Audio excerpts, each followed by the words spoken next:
Kozhikode medical കോളേജിലെ nursing വിദ്യാർത്ഥിനിയുടെ ആത്മഹത്യയിൽ ദുരൂഹതയെന്ന ബന്ധുക്കൾ. കോട്ടയം ചങ്ങനാശ്ശേരിയിൽ വെർച്വൽ അറസ്റ്റ് തട്ടിപ്പിൽ നിന്ന് ഡോക്ടറെ രക്ഷിച്ച് പോലീസ്. കുറ്റകൃത്യങ്ങളുടെ വിശദാംശങ്ങളുമായി കാക്കി.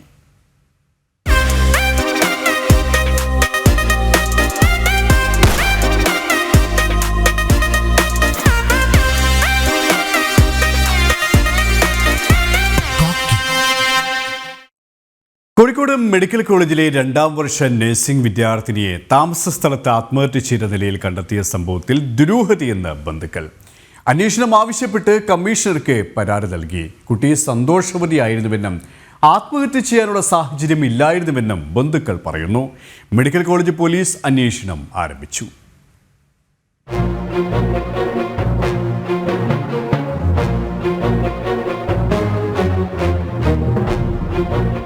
കോട്ടയം സ്വദേശിയായ ലക്ഷ്മി രാധാകൃഷ്ണനെയാണ് കഴിഞ്ഞ ദിവസം മുറിയിലെ ഫാനിൽ തൂങ്ങി മരിച്ച നിലയിൽ കണ്ടെത്തിയത്. നഴ്സിംഗ് കോളേജ് ക്യാമ്പസിന് സമീപത്തെ KM കുട്ടിക്കൃഷ്ണൻ റോഡിലെ സ്വകാര്യ ഹോസ്റ്റലിലായിരുന്നു താമസം. ഫാനിൽ ഷാൾ ഉപയോഗിച്ച് തൂങ്ങിയ നിലയിലായിരുന്നു. ആത്മഹത്യയാണെന്നാണ് പോലീസിന്റെ പ്രാഥമിക നിഗമനം. തന്റെ മരണത്തിൽ ആരും ഉത്തരവാദികളല്ലെന്നെഴുതിയ ആത്മഹത്യാക്കുറിപ്പ് കണ്ടെടുത്തിയതായി മെഡിക്കൽ കോളേജ് പോലീസ് അറിയിച്ചു. എന്നാൽ മരണത്തിൽ ദുരൂഹത ആരോപിച്ച് കുടുംബം രംഗത്തെത്തി. ഞായറാഴ്ചയാണ് ലക്ഷ്മി കോട്ടയത്തു നിന്ന് കോഴിക്കോടേക്ക് എത്തിയതെന്നും ഫോൺ വിളിക്കുമ്പോഴൊക്കെ സന്തോഷവതിയായിരുന്നുവെന്നും അമ്മാവൻ ഹരിപ്രസാദ് പറഞ്ഞു. സംഭവത്തിൽ അന്വേഷണം നടത്തണമെന്നാവശ്യപ്പെട്ട് കമ്മീഷണർക്ക് പരാതിയും നൽകിയിട്ടുണ്ട്. നമുക്കിപ്പം എന്താ കാര്യം എന്നറിയണം. ഇപ്പം കുട്ടി എന്തുകൊണ്ടാണ് ഇത് ചെയ്തെന്നാണ് അറിയേണ്ടത്. വെറുതെ ആരും ചെയ്യുമല്ലോ, വെറുതെ ചുമ്മാതെ ആരും ചെയ്യുമല്ലോ. ഇപ്പം ഇവിടെ വന്ന് നമ്മൾ സംസാരിച്ചു, ഇവിടെ എല്ലാവരും സംസാരിക്കുമ്പോൾ ഇവിടെ ആരുടെ ഭാഗത്തുനിന്ന് നമുക്കൊന്നും അറിയാൻ കഴിയുന്നില്ല. പഠിത്തത്തിൻ്റെ കാര്യത്തിലാണെങ്കിലും ആർക്കും കുഴപ്പമൊന്നുമില്ല. വേറെ ലക്ഷ്മിയുടെ ഭാഗത്തുനിന്നൊന്നുമില്ല. ഇപ്പോൾ താമസ സ്ഥലത്താണെങ്കിലും കൂടെ പഠിക്കുന്നവർ, സീനിയേഴ്സ്, അധ്യാപകർ, അവരാരും എല്ലാവരും അവളെക്കുറിച്ച് നല്ലതേ പറയുന്നുള്ളൂ. പക്ഷേ ഇതിപ്പോൾ എന്താണെന്ന് നമുക്കത് അറിയണം. സംഭവത്തിൽ മെഡിക്കൽ കോളേജ് പോലീസ് അസ്വാഭാവിക മരണത്തിന് കേസെടുത്ത് അന്വേഷണം ആരംഭിച്ചിട്ടുണ്ട്. ലക്ഷ്മിയുടെ ഫോണും പോലീസ് കസ്റ്റഡിയിലെടുത്തിട്ടുണ്ട്. അതേസമയം കോഴിക്കോട് മെഡിക്കൽ കോളേജ് ആശുപത്രിയിലെ പോസ്റ്റ്മോർട്ടത്തിന് ശേഷം മൃതദേഹം ബന്ധുക്കൾക്ക് വിട്ടു നൽകി. സംസ്കാരം നാളെ നടക്കും. ജനം, കോഴിക്കോട്.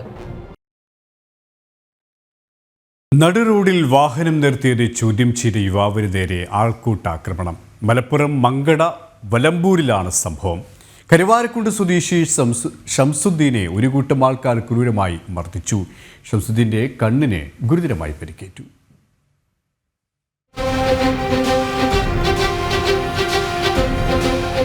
ഇന്ന് രാവിലെയായിരുന്നു സംഭവം.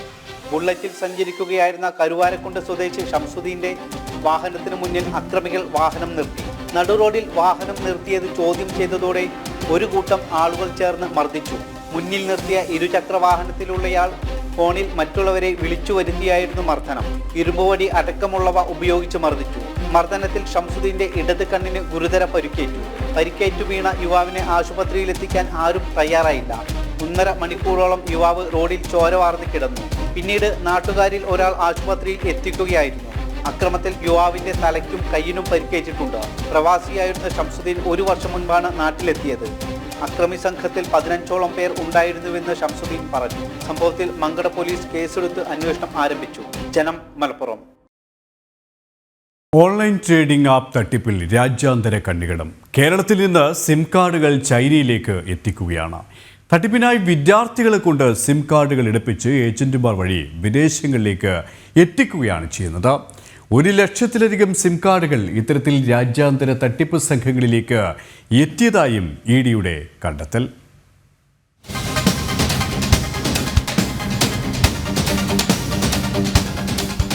ഓൺലൈൻ ട്രേഡിംഗ് ആപ്പുകളെ കുറിച്ചുള്ള ED അന്വേഷണത്തിൽ നിർണായക വിവരങ്ങളാണ് പുറത്തുവരുന്നത്. രാജ്യാന്തര ബന്ധങ്ങളുള്ള സംഘങ്ങളാണ് വ്യാജ ട്രേഡിംഗ് ആപ്പുകൾക്ക് പിന്നിലെന്ന സൂചന പ്രാഥമിക അന്വേഷണത്തിൽ തന്നെ EDക്ക് ലഭിച്ചിട്ടുണ്ട്. ബാങ്ക് അക്കൗണ്ടുകൾ സ്വന്തമാക്കാനും സിം കാർഡുകൾക്കുമെല്ലാം വിദ്യാർത്ഥികളെയാണ് തട്ടിപ്പ് സംഘങ്ങൾ ഉപയോഗപ്പെടുത്തുന്നത്. ഇതിനായി ഏജന്റുമാർ തന്നെ പ്രവർത്തിക്കുന്നുണ്ട്. വിദ്യാർത്ഥികളുടെ വിലാസങ്ങളിലും ആധാർ കാർഡുകളിലുമായി 1 ലക്ഷത്തിലധികം മൊബൈൽ സിം കാർഡുകൾ സംഘം കരസ്ഥമാക്കിയിട്ടുണ്ട്. ഇതിലധികവും ചൈനയിലേക്കാണ് എത്തിച്ചിരിക്കുന്നത്. മറ്റു രാജ്യങ്ങളിലേക്കും സിം കാർഡുകൾ പോയിട്ടുണ്ട്. ചെറിയ തുകകൾ വാഗ്ദാനം ചെയ്താണ് വിദ്യാർത്ഥികളെ കൊണ്ട് സിം കാർഡുകൾ എടുപ്പിക്കുന്നത്. രാജ്യാന്തര സംഘങ്ങളുടെ ഇടപാടുകൾ കൂടി കണ്ടെത്തിയതോടെ ED അന്വേഷണം ഊർജിതമാണ്. വ്യാജ ട്രേഡിംഗ് ആപ്പുകളിൽ പണം നിക്ഷേപിച്ച് കോടികൾ പലർക്കും നഷ്ടമായിരുന്നു. നിലവിൽ ലഭിച്ച 4 പരാതികളിലാണ് ED അന്വേഷണം. കള്ളപ്പണം വെളുപ്പിക്കുന്നതിനുള്ള 3 അക്കൗണ്ടുകളിലും വിവിധ കേന്ദ്ര ഏജൻസികളുടെ അന്വേഷണമുണ്ട്. പ്രശസ്ത ട്രേഡിംഗ് ആപ്പുകളുടെ വ്യാജ പതിപ്പുകൾ തയ്യാറാക്കി നിക്ഷേപത്തിന് വൻ ലാഭങ്ങൾ വാഗ്ദാനം ചെയ്ത് വലിയ തുകകൾ നിക്ഷേപിക്കാൻ പ്രേരിപ്പിച്ചാണ് തട്ടിപ്പുകൾ. പോലീസ് രജിസ്റ്റർ ചെയ്ത കേസുകളിലാണ് ED അന്വേഷണവും നടക്കുന്നത്. തിരുവനന്തപുരം, തൃശൂർ, കോഴിക്കോട് ജില്ലകളിലായി നടന്ന തട്ടിപ്പുകളിൽ 12 കോടി രൂപയാണ് നിക്ഷേപകർക്ക് നഷ്ടമായിരുന്നത്. ജിജീഷ് കരുണാകരൻ, ജനം, കൊച്ചി. രാത്രിയുടെ മറവിൽ വിവരാവകാശ പ്രവർത്തകനെ മർദ്ദിച്ചതായി പരാതി. മലപ്പുറം മംഗലം സ്വദേശി സന്തോഷ് നാലുപുരക്കലിനെയാണ് ഇരുമ്പ് വടി കൊണ്ട് അടിച്ച് പരിക്കേൽപ്പിച്ചത്. പരാതി നൽകിയിട്ടും പോലീസ് നടപടികൾ സ്വീകരിക്കുന്നില്ലെന്നാണ് ആക്ഷേപം. അനധികൃത നിർമ്മാണങ്ങൾക്കെതിരെ ഇടപെട്ടതാണ് മർദ്ദനത്തിന് കാരണമെന്ന് സന്തോഷ് പറയുന്നു.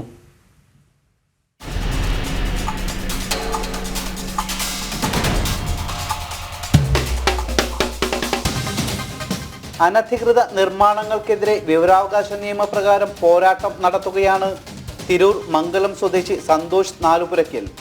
തിരൂരിലെ ഗൾഫ് മാർക്കറ്റിലെ അനധികൃത നിർമ്മാണങ്ങളുടെ വിവരങ്ങൾ വിവരാവകാശ നിയമപ്രകാരം ശേഖരിച്ചിരുന്നു. തുടർന്ന് ഇതിനെതിരെ നഗരസഭയിൽ അടക്കം പരാതിയും നൽകി.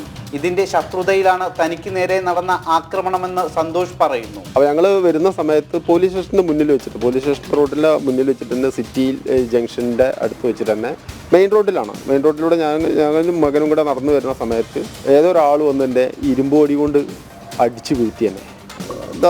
ഷോൾഡറിൻ്റെ എല്ല് പൊട്ടിയിട്ടുണ്ട്. മസിലുകൾക്കും ഞരമ്പുകൾക്കും എന്തൊക്കെ ക്ഷതങ്ങളുണ്ട്. ഒക്കെ MRI ഒക്കെ എടുത്തിട്ടുണ്ട്. പരാതി പിന്നെ ഇവിടെ നിന്ന് ആശുപത്രിയിൽ നിന്ന് തന്നെ ഇൻറ്റിമേഷൻ പോയതിൻ്റെ അടിസ്ഥാനത്തിൽ കേസ് എടുത്തിട്ടുണ്ട്. FIR ഇട്ടിട്ടുണ്ട്. എൻ്റെ മൊഴി രേഖപ്പെടുത്തിയിട്ടുണ്ട്. പക്ഷേ പ്രതിയെ ഇതുവരെ പിടിച്ചിട്ടില്ല. തിരൂർ പോലീസ് സ്റ്റേഷന് സമീപം കഴിഞ്ഞ മാസം 17-ാം തീയതി ആയിരുന്നു സംഭവം. 9 വയസ്സുകാരനായ തൻ്റെ മകനോടൊപ്പം സഞ്ചരിക്കുമ്പോൾ ബൈക്കിലെത്തിയ ഒരാൾ ഇരുമ്പുവടി ഉപയോഗിച്ച് അടിക്കുകയായിരുന്നു. രാത്രിയായതിനാൽ ആളെ തിരിച്ചറിയാൻ കഴിഞ്ഞില്ല. തോളിന്റെ എല്ലു പൊട്ടിയ സന്തോഷ് ഇപ്പോഴും ചികിത്സയിലാണ്. പോലീസിൽ പരാതി നൽകിയെങ്കിലും ഇതുവരെ ആരെയും പിടികൂടിയിട്ടില്ല. ദേശീയ വിവരാവകാശ കൂട്ടായ്മ പ്രവർത്തകൻ കൂടിയാണ് സന്തോഷ്. ജനം, മലപ്പുറം. കോഴിക്കോട് തിരുവമ്പാടിയിൽ ഓട്ടോ ഡ്രൈവർക്ക് മർദ്ദനമേറ്റതായി പരാതി. ഓട്ടോ ഡ്രൈവറായ തിരുവമ്പാടി പാമ്പിഴഞ്ഞപ്പാറ സ്വദേശി ഷാഹുൽ ഹമീദിനാണ് യാത്രക്കാരൻ്റെ മർദ്ദനമേറ്റത്. തിങ്കളാഴ്ച രാത്രി 10:30 സംഭവം. തിരുവമ്പാടിയിൽ നിന്നും കൂടരഞ്ഞിലേക്ക് ഓട്ടം വിളിച്ച യാത്രക്കാരൻ മർദ്ദിച്ചതായാണ് ഷാഹുൽ ഹമീദ് തിരുവമ്പാടി പോലീസിൽ പരാതി നൽകിയിരിക്കുന്നത്. ഓട്ടോറിക്ഷ ചാർജുമായി ബന്ധപ്പെട്ട തർക്കമാണ് മർദ്ദനത്തിന് കാരണം എന്നാണ് നിഗമനം. കോരമംഗലം കുട്ടമ്പുഴയിൽ യുവാവിനെ കാട്ടാന കൊലപ്പെടുത്തിയ സംഭവത്തിൽ പ്രതിഷേധം അടങ്ങുന്നില്ല. വന്യമൃഗങ്ങളുടെ ആക്രമണം തുടർക്കഥയാകുന്ന സാഹചര്യത്തിൽ ഫെൻസിംഗ് അടക്കമുള്ള പ്രതിരോധ മാർഗങ്ങൾ ഉടൻ നടപ്പിലാക്കണമെന്നാണ് നാട്ടുകാർ ആവശ്യപ്പെടുന്നത്. ജനവാസ മേഖലയിലേക്ക് വന്യമൃഗങ്ങൾ ഇറങ്ങാതിരിക്കാൻ പ്രദേശത്ത് ട്രെഞ്ച് നിർമ്മാണം ആരംഭിച്ചിട്ടുണ്ട്. എന്നാൽ നിർമ്മാണം ഇഴഞ്ഞു നീങ്ങുകയാണെന്നാണ് നാട്ടുകാരുടെ ആക്ഷേപം.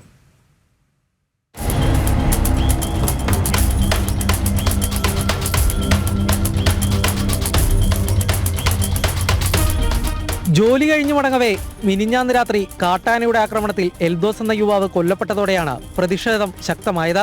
കുട്ടമ്പുഴയിൽ ജനവാസ മേഖലയിൽ ട്രെഞ്ച് നിർമ്മിക്കണമെന്നായിരുന്നു നാട്ടുകാരുടെ ആവശ്യം. ഇന്നലെ സ്ഥലത്തെത്തിയ ജില്ലാ കളക്ടറെ നാട്ടുകാർ ഉപരോധിച്ചിരുന്നു. തുടർന്ന് ട്രെഞ്ച് നിർമ്മാണം ഉടൻ ആരംഭിക്കുമെന്നായിരുന്നു പ്രഖ്യാപനം. ട്രെഞ്ച് നിർമ്മാണത്തിനുള്ള മണ്ണ് നീക്കൽ ആരംഭിച്ചിട്ടുണ്ട്.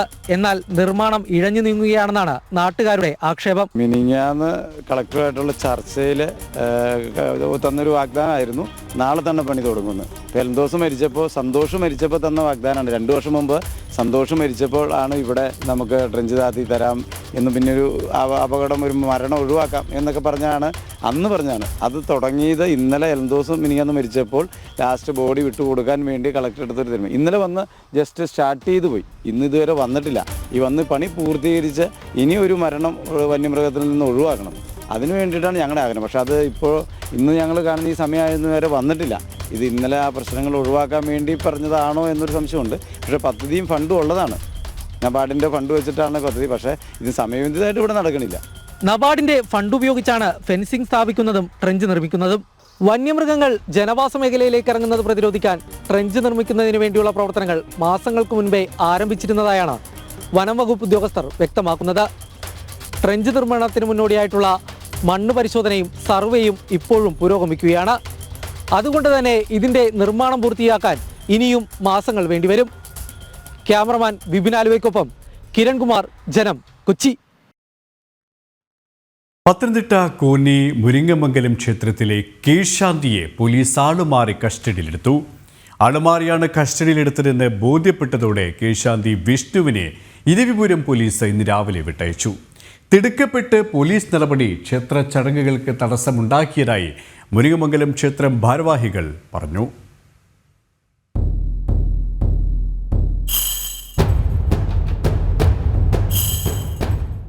ഇന്നലെ ദീപാരാധനയ്ക്ക് ശേഷമാണ് സംഭവം. ഒരു മാസം മുൻപ് കൊല്ലം പൂതക്കാട് ദേവീക്ഷേത്രത്തിൽ മോഷണം നടന്നിരുന്നു. ക്ഷേത്രം ശാന്തിക്കെതിരെ ഭാരവാഹികൾ പോലീസിൽ പരാതിയും നൽകി. ഈ പരാതിക്കൊപ്പം മോഷണം നടത്തിയ ആളുമായി സാദൃശ്യമുള്ള വിഷ്ണുവിന്റെ ഫോട്ടോയും ക്ഷേത്രം ഭാരവാഹികൾ പോലീസിനെ കൈമാറിയിരുന്നു. ദേവസ്വം താൽക്കാലിക കീഴ്ശാന്തിക്കാരുടെ വാട്സാപ്പ് ഗ്രൂപ്പിൽ നിന്നുമാണ് വിഷ്ണുവിന്റെ ഫോട്ടോ ഇവർക്ക് ലഭിച്ചത്. ഈ ഫോട്ടോ തെറ്റിദ്ധരിച്ച് വിഷ്ണുവിനെ കസ്റ്റഡിയിലുമെടുത്തു. എന്റെ കാരണം എനിക്ക് ഇപ്പോഴും വ്യക്തതയല്ല. ഇപ്പം ഞാനിവിടെ ജോലി ചെയ്തിരിക്കുന്നു. ഇരവിപുരത്തിനടുത്തുള്ള ഏതൊരു ക്ഷേത്രത്തിൽ ഒരു ശാന്തിക്കാരൻ കഴിഞ്ഞ മാസം കുറച്ച് ദിവസങ്ങൾ ശാന്തി അടിക്കുന്നുണ്ടായിരുന്നു. അപ്പോൾ അദ്ദേഹം അവിടുന്ന് പോയ സമയത്ത് അമ്പലത്തിലെ കുറേ വിളക്കൾ മോട്ടിട്ടുണ്ടാണ് പോയത്. അന്ന് മുതൽ ഈ ആളെ തപ്പി ഇവർ സ്റ്റേഷനിൽ പരാതി കൊടുത്തിട്ടുണ്ടായിരുന്നു. ആ പരാതിയുടെ അടിസ്ഥാനത്തിൽ ഇവർ തന്നെ എൻ്റെ ഫോട്ടോസ്, ഈ അവിടുത്തെ കമ്മിറ്റിക്കാർ എൻ്റെ ഫോട്ടോസ് എടുത്ത് പോലീസുകാർക്ക് കൊടുത്തിട്ട് ഇതാണ് പ്രതി എന്ന് പറഞ്ഞ് FIR ഇട്ടിരുന്നു. അതിൻ്റെ അടിസ്ഥാനത്തിലാണ് അവർ ഇവിടെ വന്ന് എന്നെ അറസ്റ്റ് ചെയ്തല്ല, ഒരു വെരിഫിക്കേഷന് വേണ്ടി കൂട്ടിക്കൊണ്ടു പോകുന്നു. അവിടെ ചെന്ന് കമ്മിറ്റിക്കാരെ വിളിച്ചു വരുത്തിയതിന് ശേഷം കമ്മിറ്റിക്കാർ പറയുന്നത് ഞാനല്ല എന്ന്. അപ്പോൾ നിലവിൽ ഒരുപാട് രാത്രി അവിടെ ചെന്നപ്പോൾ ഒരു 11 മണി അടുത്തുണ്ടായി. കാരണം അവിടുന്ന് പിന്നെ ബസ്സോ കാര്യങ്ങളൊന്നുമില്ല. അപ്പോൾ കഴിഞ്ഞ മാസം തന്നെ ഇതിന് FIR ഇട്ടിട്ടുണ്ടായിരുന്നു. അപ്പോൾ CI വരാതെ ഒന്നും ചെയ്യാനോ പറയാനോ പറ്റത്തില്ല. അതുകൊണ്ട് ഒരു രാത്രി മുഴുവൻ സ്റ്റേഷനിൽ തന്നെ നിൽക്കേണ്ടി വന്നു, ഇരവിപുരം പോലീസ് സ്റ്റേഷനിൽ. അവിടുന്ന് ഇന്ന് രാവിലെ CI വന്നു കാര്യങ്ങളൊക്കെ സംസാരിച്ചു, കമ്മിറ്റിക്കാരെ വിളിച്ചു വരുത്തി. അപ്പോൾ അവർക്ക് തെറ്റുപറ്റിയാന്ന് മനസ്സിലായി. അതിനുശേഷം എന്നെ കൊല്ലം ബസ് സ്റ്റാൻഡ് വരെ അവരവരുടെ ജീപ്പിൽ തന്നെ കൊണ്ടാക്കി തരികയും ചെയ്തു. അത്താഴപൂജ ഉൾപ്പെടെ ബാക്കി നിൽക്കെ ക്ഷേത്രം കീഴ്ശാന്തിയെ കൊണ്ടുപോയത് ചടങ്ങുകളെ ബാധിച്ചുവെന്ന് മുരിങ്ങമംഗലം ക്ഷേത്രം ഭാരവാഹികൾ പറയുന്നു. ഇന്നലെ വൈകിട്ട് ഒരു ദിവാരാധന കഴിഞ്ഞതിന് ശേഷം, ദിവാരാധനയ്ക്ക് മുമ്പ് ഇവിടെ ഒരു 3-4 പോലീസുകാർ മഫ്തിയിലുണ്ടായിരുന്നു. അപ്പോൾ അത് ഞങ്ങൾ പോലീസുകാരാണെന്ന് നമുക്കറിയത്തില്ലായിരുന്നു. ദിവാരാധനയ്ക്ക് ശേഷം ഇവരകത്ത് ആയിരുന്നു.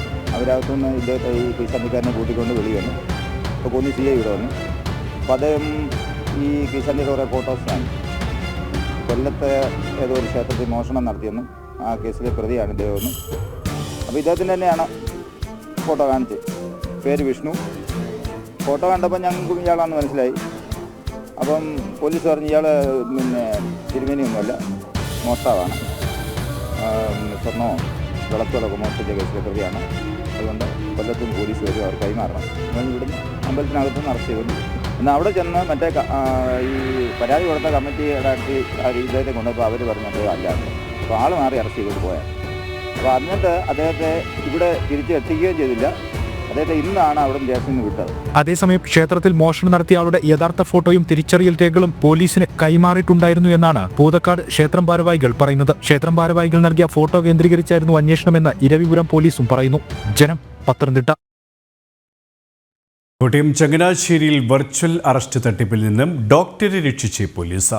മുംബൈ പോലീസിന്റെ വ്യാജേന വെർച്വൽ അറസ്റ്റിലൂടെ 5,25,000 രൂപയാണ് ഡോക്ടറിൽ നിന്നും തട്ടിയെടുത്തത്. ബാങ്ക് ഉദ്യോഗസ്ഥരുടെയും പോലീസിന്റെയും ഇടപെടലിനെ തുടർന്ന് 4,35,000 രൂപ തിരിച്ചുപിടിച്ചു. ചങ്ങനാശ്ശേരി സ്വദേശിയായ ഡോക്ടർക്ക് വന്ന കൊറിയറിൽ നിരോധിത ഉൽപ്പന്നങ്ങളുണ്ടെന്ന പേരിലായിരുന്നു തട്ടിപ്പ് സംഘം പണം തട്ടാൻ ശ്രമിച്ചത്. മുംബൈ പോലീസ് എന്ന വ്യാജേന ഡോക്ടറെ വിളിച്ച തട്ടിപ്പുകാർ ജാമ്യത്തിൽ ഇറങ്ങണമെങ്കിൽ 30 ലക്ഷം രൂപ കൈമാറണമെന്നും ആവശ്യപ്പെട്ടു. ഡോക്ടർ തട്ടിപ്പിൽ വീണു. ആദ്യഘട്ടമായി ആവശ്യപ്പെട്ട 5,20,000 രൂപ കൈമാറി. ബാങ്ക് ഉദ്യോഗസ്ഥർക്ക് സംശയം തോന്നിയെങ്കിലും സുഹൃത്തിന്റെ അക്കൗണ്ടിലേക്കാണ് പണം അയക്കുന്നതെന്നായിരുന്നു ഡോക്ടറുടെ മറുപടി.